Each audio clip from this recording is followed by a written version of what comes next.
Herkesin dili var, her tininde bir ümit, her tininde qəm var. Addımlarım inamlı, baxışlarım tün, bu şəhərin yükünü daşıyıram hər gün. Gecənin qaranlığı, dərdimə şərik. Yollar uzundur, amma mənəm bu şəhərə bəy. Taleyi özüm yazıram, silirəm hər səhvi. Həyatın hökmü sərt, amma mən cəsur sərkərdə. Dünya sənin, dünya mənim. Dünya sənin, dünya mənim. Bu torpaq, bu göy, bu daş səninlə mənim. Dünya sənin, dünya mənim.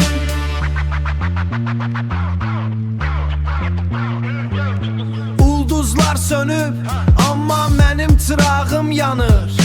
Hər kəs pay umursa mənə yalnız qələbə qalır. Qanımda bu şəhərin tozu, dumanı kədəri, amma ruhum təmizdir, aşaram hər səddi.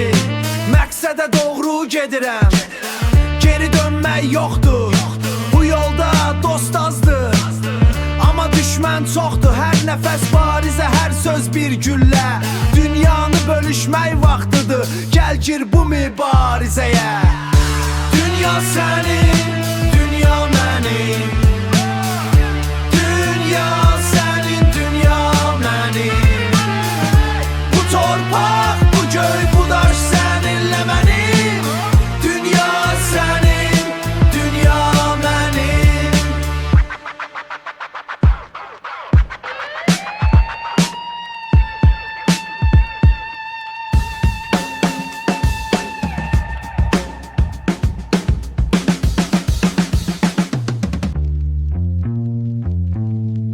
Dünya sənin, dünya mənim.